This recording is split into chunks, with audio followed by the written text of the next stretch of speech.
ராசி அப்படிங்கிறது ரொம்ப பொறுமையானவங்க, ரொம்ப சிக்கனமானவங்க, ரொம்ப தெளிவானவங்க அப்படின்னு நம்ம நெறைய சொன்னாலும் கூட, இவங்களுக்கு கொஞ்சம் பயந்த சுபாவம் இருக்கும். ஏதாவது ஒரு பிரச்சனை வருது அப்படின்னா, அந்த இடத்த விட்டு டக்குன்னு விலகிருவாங்க. மீன் எப்படி அந்த ஏதாவது நம்மள யாராவது தாக்க வராங்க, நம்மள பிடிக்க வராங்கன்னா, அப்படியே அசாம்னு நழுவி போகுதோ, அது மாரி தான். இந்த மீனராசி என்பர்களும் கொஞ்சம் பிரச்சனை வருது அப்படின்னா, அந்த இடத்த விட்டு விலகக்கூடியவங்களா இருப்பாங்க அப்படின்னே சொல்லலாம். இந்த ராசிக்காரங்க வசிக்கிற இடத்த அப்படியே தூய்மையா வச்சிருக்கணும் அப்படின்னு நெனைப்பாங்க. எப்பவுமே தூய்மையான ஆடைகளை உடுத்தக்கூடியவங்களா இந்த மீனராசி என்பர்கள் இருப்பாங்க அப்படின்னே சொல்லலாம். நேரம் காலம் பார்க்காம எல்லாத்துக்கும் எல்லா நேரத்துலையும் உதவி செய்யணும் அப்படின்னு நினைப்பாங்க இந்த மீனராசி என்பர்கள் அப்படின்னு சொல்லலாம். பேசியே சாதிக்கக்கூடியவங்க அப்படின்னு கூட உங்களுக்கு சொல்லலாம். பேசும்போது வார்த்தை இடைவிடாமல் பேசக்கூடியவங்களா இருப்பாங்க. சின்ன விஷயத்துக்கு கூட குற்றம் கண்டுபிடிக்கக்கூடியவங்களா இந்த மீனராசி என்பர்கள் இருப்பாங்க அப்படின்னே சொல்லலாம்.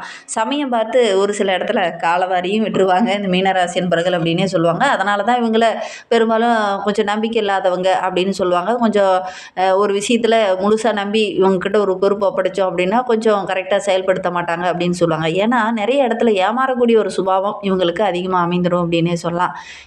குறிப்பாக இவங்க யாருக்காவது பணம் கொடுத்தாங்க அப்படின்னு பார்த்தீங்கன்னா அந்த பணம் இவங்ககிட்ட வந்து சேராது. ஏன்னா இவங்க நிறைய பேசுவாங்க, ரொம்ப திறமைசாலியாக இருப்பாங்க. அவங்களுடைய கஷ்டத்தை சொன்னாங்கன்னா சரி போப்பா வச்சுக்க அப்படின்னு சொல்லிட்டு வந்துடுவாங்க இந்த மீனராசி என்பர்கள் அப்படின்னே சொல்லலாம். இந்த மீனராசி என்பர்களுக்கு குடும்ப வாழ்க்கை எப்படி அமையும் அப்படின்னு பார்த்தீங்கன்னா, இவங்களுடைய விருப்பத்திற்கு ஏற்றார் போல தான் மன வாழ்க்கை இவங்களுக்கு அமையும். குறிப்பாக இவங்களுக்கு வந்து திருமண வாழ்க்கை அப்படிங்கிறது சொந்தத்துக்கு இடையிலேயே தான் அமையும். ஒரு சிலருக்கு 2வது திருமணம் செய்ய வேண்டிய ஒரு சூழ்நிலையெல்லாம் வாய்ப்புகள்லாம் அவங்களுக்கு அமையும் அப்படின்னே சொல்லலாம். வாழ்க்கை துணை, உற்றார் உறவினர்கள், ரொம்ப நெருங்கிய உறவினர்களால் இவங்களுக்கு அடிக்கடி ஏதாவது ஒரு பிரச்சனை, ஏதாவது ஒரு இடைஞ்சல் இருந்துக்கிட்டே இருக்கும். மீனராசி அப்படின்னாவே சொந்த பந்தங்களால் பிரச்சனை இருக்குது அப்படின்னு சொல்லுவாங்க. அதுவும் குறிப்பாக உங்களுடைய தந்தை வழி உறவுகளால் ஏதாவது ஒரு பிரச்சனை, மனக்கலங்கம் ஏதாவது இருக்கும். பிடிக்காதவன் அப்படின்னு ஒருத்தர் இருக்க தான் செய்வாங்க. உங்களுக்கு அந்த மாதிரி யாராவது இருக்காங்களா அப்படிங்கிறத மறக்காமல் எங்களுடைய கமெண்ட் பாக்ஸில் இந்த மீனராசி என்பர்கள் பார்த்துட்ருக்கீங்க அப்படின்னா தெரிவிங்க. அதேமாதிரி வாழ்க்கை துணைக்கிட்ட கூட அடிக்கடி கருத்து வேறுபாடுகள் உங்களுக்கு ஏற்படும். உங்களுக்கு ஒரு பக்கம் தெய்வ பக்தி, பெரியவங்களை மதிக்கிறது, மரியாதை இதெல்லாம் ஒரு பக்கம் இருந்தாலும் கூட, ஆன்மீகத்தில் அதீத ஈடுபாடு இருந்தாலும் கூட அடிக்கடி குடும்பத்துக்குள்ளே சின்ன சின்ன சண்டை சச்சரவுகள் வரக்கூடிய ஒரு சூழ்நிலையும் இந்த மீனராசி என்பர்களுக்கு ஏற்படும் அப்படின்னே சொல்லலாம். சரி, மன வாழ்க்கை இப்படி அமைஞ்சிருச்சு, பொருளாதார நிலையாவது ரொம்ப சிறப்பாக இருக்குமா அப்படின்னு பார்த்தா, பெரும்பாலும் இந்த மீனராசி என்பர்களுக்கு மூத்தவர்களால் உங்களுடைய தந்தை மூலிமா நல்ல ஒரு பொருளாதார நிலை, ஒரு மேன்மையில தான் பிறக்கக்கூடியவங்களா இந்த மீனராசி என்பர்கள் இருப்பாங்க. சின்ன வயசில் கொஞ்சம் கஷ்டம் இருக்கும், நிறைய பொறுப்புகள் இருக்கும். ஆனால் ஒரு 30, 35 வயதுக்கு மேலே பார்த்தீங்கன்னா பொருளாதாரத்தில் நல்ல ஒரு மேன்மை பொருந்திய ஒரு ராசி அப்படின்னா இந்த மீனராசி என்பர்களை சொல்லலாம். இவங்களுக்கு பணத்தட்டுப்பாடு அப்படிங்கிறது கொஞ்சம் இருக்காது அப்படின்னே சொல்லலாம். ஏன்னா பணம் ஒரு பக்கம் வந்துகிட்டே இருக்கும். ஏன்னா குரு அங்கே ஆளக்கூடிய கிரகம் என்பதனால பணம் ஒரு பக்கம் வந்துக்கிட்டே இருக்கும், வரவு இருந்துக்கிட்டே இருக்கும். ஆனால் இவங்க கையில் பணம் தங்குமா அப்படிங்கிறது தான் கொஞ்சம் கேள்விக்குறியாகவே இருக்கும். ஏன்னா பணத்தை வாங்குவவங்க அடுத்த கணமே யாராவது சொந்த பந்தங்க கேட்குறாங்க, ஒரு கஷ்டம்னு ஒருத்தர் கேட்டாங்க, உடனே அவங்களுக்கு வாரி கொடுக்கக்கூடியவங்களா இந்த மீனராசி என்பர்கள் இருப்பாங்க அப்படின்னு சொல்லலாம். உழைத்து சம்பாதித்த பணம் கூட என் கையில் நிற்க மாட்டேங்குது அப்படின்னு சொல்கிற மீனராசி என்பர்கள்லாம் நிறைய இருப்பாங்க. ஏன்னா நான் உழைச்ச காசு என் கையில் நிற்க மாட்டேங்குது, ஒரு பக்கம் அதிர்ஷ்டம் மூலியமாக கிடைச்சாலும் கூட நான் உழைக்கிற காசு என் கையில் நிற்கல அப்படிங்கிற மாதிரி சொல்கிறவங்களாம் இந்த மீனராசி என்பர்கள் இருப்பாங்க. நிறைய பேர் பார்த்திங்கன்னா கொஞ்சம் புலம்பக்கூடியவங்களாம் இந்த மீனராசி என்பர்கள் இருப்பாங்க அப்படின்னே சொல்லலாம். மற்றவங்களுக்கு அள்ளி கொடுக்குற மனப்பக்குவம் உடையவங்க இந்த மீனராசி என்பர்கள் அப்படின்னே சொல்லலாம். எத்தனை பிரச்சனை வந்தாலும், எத்தனை துன்பம் வந்தாலும், எத்தனை கஷ்டம் வந்தாலும் அதை ஈக்குவலாக பார்க்கக்கூடிய ஒரு ராசி இந்த மீனராசி அப்படின்னே சொல்லலாம். கஷ்டமோ துன்பமோ இன்பமோ எல்லாத்தையும் கொஞ்சம் ஈக்குவலாக பார்க்கக்கூடியவங்க இந்த மீனராசி என்பர்கள் அப்படின்னே சொல்லலாம். இவங்களுக்கு புத்திரபாக்கியம்னு பார்த்தீங்கன்னா முதல் குழந்தை ஒரு பெண் குழந்தையாக இருந்தது அப்படின்னா இவங்களுடைய வாழ்க்கை ரொம்ப இருக்கும். பெரும்பாலும் பார்த்தீங்கன்னா இந்த மீனராசி என்பவர்களுக்கு ஆஸ்திக்கு ஒரு பெண், அந்தஸ்துக்கு ஒரு ஆண் குழந்தை பிறக்கக்கூடிய வாய்ப்புகள் அதிகமாக இந்த மீனராசி என்பவர்களுக்கு அமையும் அப்படின்னே சொல்லலாம். அவங்க மூலிமா நல்ல ஒரு செல்வ செழிப்பு இதெல்லாம் பெறக்கூடிய அமைப்பு இந்த மீனராசி என்பவர்களுக்கு அமையும் அப்படின்னே சொல்லலாம். இல்லை அப்படிங்கிற பேச்சுக்கே இங்கே இடம் இல்லை இந்த மீனராசி என்பர்களுக்கு அப்படின்னே சொல்லலாம். அப்படி குழந்தைகளே இல்லைனா கூட தத்து பிள்ளையாவது எடுத்து வளர்க்கக்கூடிய வாய்ப்புகளும் சந்தர்ப்பங்களும் இந்த மீனராசி என்பர்களுக்கு அமையும் அப்படின்னு சொல்லலாம்.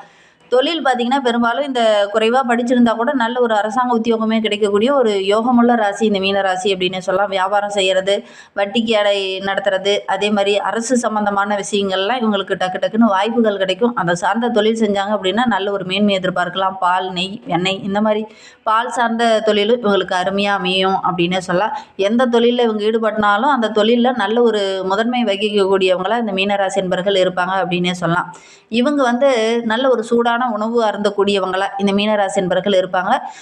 இவங்க வந்து கொஞ்சம் கொஞ்சமாக தண்ணி அடிக்கடி குடிக்கக்கூடியவங்களா அந்த மீனராசி என்பர்கள் இருப்பாங்க அப்படின்னு சொல்லலாம். எல்லாரும் தண்ணி குடிக்கிறது பிடிச்ச விஷயம் மாதிரி அடிக்கடி தண்ணி குடிப்பாங்க. நீங்களும் அந்த மாதிரி செய்கிறீங்களா அப்படிங்கிறத மறக்காமல் எங்களுடைய கமெண்ட் பாக்ஸில் இந்த மீனராசி என்பர்கள் பார்த்துட்டு இருக்கீங்க அப்படின்னா தெரிவிங்க. சரி, இவங்களை பற்றி நம்ம சொன்னால் சொல்லிக்கிட்டே போகலாம். கிட்டத்தட்ட 20-30 நிமிஷம், அரை மணி நேரம், 1 மணி நேரம் கூட பேசிக்கிட்டே போகலாம். ஆனால் இவங்களுக்கு பிப்ரவரி மாதம் எப்படி இருக்குது, பிப்ரவரி மாத கிரக அமைப்புகள் எப்படி இருக்குது, என்னென்ன மாற்றத்தை கொடுக்க போகுது இந்த பிப்ரவரி மாதம் அப்படிங்கிறத தொடர்ந்து இந்த வீடியோவில் பார்க்கலாம். பிப்ரவரி மாத கிரக நிலையை வைத்து ஆராய்ந்து பார்க்கும்போது இந்த மீனராசி என்பர்களுக்கு சுகஸ்தானத்தில் உங்களுடைய ராசி அதிபதி குரு பகவான் வக்ரகமாக இருக்கிறார். ரணருண ரோகஸ்தானத்தில் கேது, லாபஸ்தானத்தில் சூரியன், செவ்வாய், சுக்கிரன் என கிரகங்களும், ஐனசைன போகஸ்தானத்தில் சனி, ராகு என கிரகங்களும் இந்த கிரக அமைப்புகள் இந்த பிப்ரவரி மாதத்தில் இந்த மீனராசி என்பர்களுக்கு அமைந்திருக்கு. இதனால் நல்ல ஒரு மகிழ்ச்சியும் ஒரு நிம்மதியும் உள்ள ஒரு மாதமாக இந்த பிப்ரவரி மாதம் இந்த மீனராசி என்பர்களுக்கு அமைந்திருக்கு அப்படின்னே சொல்லலாம். எல்லா முயற்சிகளுமே இந்த காலகட்டத்தில் உங்களுக்கு வெற்றியாக அமையும். புதிய நண்பர்கள் இந்த காலகட்டத்தில் கிடைப்பாங்க. அவங்க மூலிமா சில உதவிகளும் கிடைக்கும். பண வரத்து ரொம்ப திருப்திகரமாக இருக்க போது வீடு, வண்டி, வாகனம் வாங்கக்கூடிய யோகம்லாம் இருக்குது. தொடர்ந்து நீங்கள் செய்து வரும் தொழிலில் நல்ல ஒரு சாதனை படைக்கக்கூடிய யோகம்லாம் இந்த காலகட்டத்தில் இந்த மீனராசி என்பவர்களுக்கு அமைந்திருக்கு அப்படின்னே சொல்லலாம். தொழிலில், வியாபாரத்தில் கடந்த சில மாதமாக கொஞ்சம் மந்தமான நிலை இருந்திருக்கும். ஆனால் இந்த காலகட்டத்தில் சுறுசுறுப்பாக இயங்குவீங்க. ஓரளவுக்கு லாபத்தை எதிர்பார்க்கலாம். வாடிக்கையாளர்கிட்ட பேசும்போது மட்டும் கொஞ்சம் நிதானத்தை கடைபிடிக்கிறது ரொம்ப நல்லது. அவசரப்பட்டு தடிமனான வார்த்தைகளை யாருக்கிட்டையும் பயன்படுத்த வேண்டாம். அது வாடிக்கையாளர்கிட்டையும் சரி, குடும்பத்துலேயும் சரி, குடும்ப உறவினர்கிட்டையும் சரி, கொஞ்சம் தடிமனான வார்த்தைகளை அதிகம் வந்து பயன்படுத்த வேண்டாம். உத்தியோகத்தில் இருக்கிறவங்க சக ஊழியர்களால் ஏதாவது சின்ன சின்ன உதவிகள் இந்த காலகட்டத்தில் கிடைக்கும். இந்த காலகட்டத்தில் ஒரு சில இடத்துல உங்களுடைய மனவேதனையை புரிஞ்சிக்காமல் மன வருத்தத்தை கொடுப்பாங்க, மன கஷ்டத்தை கொஞ்சம் கொடுப்பாங்க. கொஞ்சம் பொறுமையாகவும் நிதானமாகவும் இந்த காலகட்டத்தில் இருக்கிறது உங்களுக்கு ரொம்பவும் நல்லது அப்படின்னே சொல்லலாம். குழந்தைகள் மூலிமா ஏதாவது மகிழ்ச்சி தர மாதிரி நல்ல நல்ல விஷயங்கள் நடக்கும். வழக்கு விவகாரங்கள் இருக்கிறவங்களுக்கு ஒரு சாதகமான பலன் கிடைக்கும். மீனராசி பெண்கள் கொஞ்சம் நிதானமாக இருங்க. எடுக்கிற காரியத்தில் உங்களுக்கு வெற்றி கிடைக்கணும் அப்படின்னா கொஞ்சம் பொறுமையும் நிதானமும் இந்த காலகட்டத்தில் தேவைப்படும். அதனால் கொஞ்சம் பொறுமையாக இருந்தீங்க அப்படின்னா நல்ல ஒரு சாதகமான பலனை வருகின்ற நாட்களில் எதிர்பார்க்கலாம். பண வரத்து ரொம்ப திருப்திகரமாக இருக்கும் போது குறிப்பாக மாணவர்கள் இந்த காலகட்டத்தில் விளையாட்டில் கொஞ்சம் ஆர்வமாக இருப்பீங்க. பாடங்களை கொஞ்சம் கூடுதல் கவனத்தோடு படிச்சிங்க அப்படின்னா சிறந்த மாணவர், நல்ல ஒரு உற்சாகமாக பாராட்டக்கூடிய ஒரு மாணவராக நீங்கள் வளம் வரணும் அப்படின்னா இந்த காலகட்டத்தில் கொஞ்சம் கூடுதல் எஃபெக்ட் போட்டு படிச்சிங்க அப்படின்னா நல்ல ஒரு மதிப்பெண்ணாக வருகின்ற நாட்களில் நீங்கள் எதிர்பார்க்கலாம். நம்பிக்கையோடு இந்த காலகட்டத்தில் கொஞ்சம் அதிக நேரம் எஃபெக்ட் போட்டு பாடங்களை படிங்க. நல்ல ஒரு மதிப்பெண் பெறக்கூடிய யோகம் இருக்குது. மீன ராசியில் புரட்டாதி 4ஆம் பாதத்தில் பிறந்தவங்களுக்கு இந்த பிப்ரவரி மாதம் ரொம்ப சிறப்பான மாதமாக அமைந்திருக்கு. உங்களுடைய முயற்சிக்கு நல்ல ஒரு சாதகமான பலன் கிடைக்கும். சந்திரன் சஞ்சாரம் சாதகமாக இருக்கிறதுனால பண வரத்து ரொம்ப திருப்திகரமாக இருக்கும் போது வெளியூர் பயணங்கள் எல்லாமே உங்களுக்கு சாதகமாக இருக்கும் போது புதிய நண்பர்கள் உங்களுக்கு உதவிகரமாக இருப்பாங்க. வண்டி வாகனம் மூலிமா ஏதாவது லாபமோ அல்லது அரசாங்கம் மூலிமா ஏதாவது ஒரு சாதகமான பலனோ இந்த காலகட்டத்தில் உங்களுக்கு கிடைக்கும் அப்படின்னே சொல்லலாம். உத்திரட்டாதி நட்சத்திரக்காரர்களுக்கு இந்த மாதம் பலவிதமான நன்மைகளும் நல்ல ஒரு புகழும் கிடைக்கக்கூடிய ஒரு யோகமான காலகட்டமாக அமைந்திருக்கு. மற்றவங்க பிரச்சனையில் மட்டும் இந்த காலகட்டத்தில் நீங்கள் கொஞ்சம் தலையிட்டீங்கன்னா கூட வாதாடி ஓரளவுக்கு வெற்றி பெறுவீங்க. இருந்தாலும் ஒரு சில இடத்துல கொஞ்சம் மன குழப்பத்தை ஏற்படுத்தும் குடும்ப வாழ்க்கைக்குள்ளே. அதனால் முடிந்த அளவுக்கு அடுத்தவங்களுடைய பிரச்சனையில் கொஞ்சம் தலையிடாத இருக்கிறது உங்களுக்கு நல்லது அப்படின்னே சொல்லலாம். தொழிலில், வியாபாரத்தில் போட்டிகள்லாம் கலந்துக்கிட்டீங்க அப்படின்னா கூட ஓரளவுக்கு வெற்றி பெறக்கூடிய யோகம் இருக்குது. எதிரிகளுடைய தொல்லை கொஞ்சம் குறையும். தொழிலில், வியாபாரத்துலலாம் போட்டி போட்டு வெற்றி பெறக்கூடிய ஒரு யோகம் இந்த காலகட்டத்தில் உங்களுக்கு அமைந்திருக்கு அப்படின்னே சொல்லலாம். பழைய பாக்கியில் அந்த காலகட்டத்தில் வசூலாகும். வியாபாரத்தை விரிவுபடுத்தினீங்கன்னா கூட இந்த காலகட்டத்தில் தேவையான உதவி டக்கு டக்குன்னு கிடைக்கும். உத்தியோகத்தில் இருக்கிறவங்களுக்கு நல்ல ஒரு மகிழ்ச்சிகரமான நாட்களாக வருகின்ற நாட்கள் அமைந்திருக்கு அப்படின்னே சொல்லலாம். வேலைக்கு போகிறவங்களுக்கு ஊழியர்கள் மத்தியில் நல்ல ஒரு பாராட்டுக்குரிய நபராக வருகின்ற நாட்களில் இந்த உத்திரட்டாதி நட்சத்திரக்காரங்க வர போறீங்க. ரேவதி நட்சத்திரத்தில் பிறந்தவங்களுக்கு இந்த பிப்ரவரி மாதம் ஒரு மகிழ்ச்சிகரமான மாதமாக அமைந்திருக்கு. உறவினர்கள்லாம் வருகை இருக்குது. அதனால் வீட்டுக்குள்ளேயும் நல்ல ஒரு மகிழ்ச்சி இருக்கும். திருமண வயதில் இருக்கிறவங்க, ரொம்ப நாளாக வரன் தேடிட்டு இருக்கிறவங்க இந்த காலகட்டத்தில் முயற்சி பண்ணீங்க அப்படின்னா கண்டிப்பாக நல்ல ஒரு வரன் அமையக்கூடிய யோகம் இருக்குது. நிலம், வீடு, வண்டி வாகனம் ஆகக்கூடிய அமைப்பு இருக்குது. கணவன் மனைவிக்கிடையே நல்ல ஒரு ஒற்றுமையை எதிர்பார்க்கலாம். நல்ல ஒரு சுவையான உணவு அருந்தக்கூடிய வாய்ப்புகளும் சந்தர்ப்பங்களும் இந்த ரேவதி நட்சத்திரக்காரர்களுக்கு இந்த பிப்ரவரி மாதத்தில் அமையும். மனோபலம் ரொம்ப சிறப்பாக இருக்குது. எடுக்கிற காரியங்கள் உங்களுக்கு கனகச்சிதமாக முடியும். திட்டமிட்டு செயல்படுங்க. எடுக்கிற காரியங்கள் உங்களுக்கு வெற்றியாக அமையும் அப்படின்னு சொல்லலாம். இன்னுமே உங்களுடைய வாழ்க்கை ரொம்ப சிறப்பாகவும் ரொம்ப மகிழ்ச்சிகரமாகவும் இருக்கணும் அப்படின்னு அப்படின்னு நினைக்கிற நம்மளுடைய மீனராசி என்பர்கள் நவகிரகத்தில் இருக்கக்கூடிய குரு பகவானுக்கு ஒரு நெய் தீபம் போட்டு வழிபட்டுட்டு வாங்க. உங்களுடைய செல்வாக்கு படிப்படியாக உயர ஆரம்பிக்கும். கல்வியில் நல்ல ஒரு மேன்மை பெறணும் அப்படின்னா இந்த ஒரு விஷயத்தை மட்டும் நீங்கள் செஞ்சு பாருங்கள். கல்வியில் நல்ல ஒரு வெற்றி பெறக்கூடிய யோகம் இருக்குது.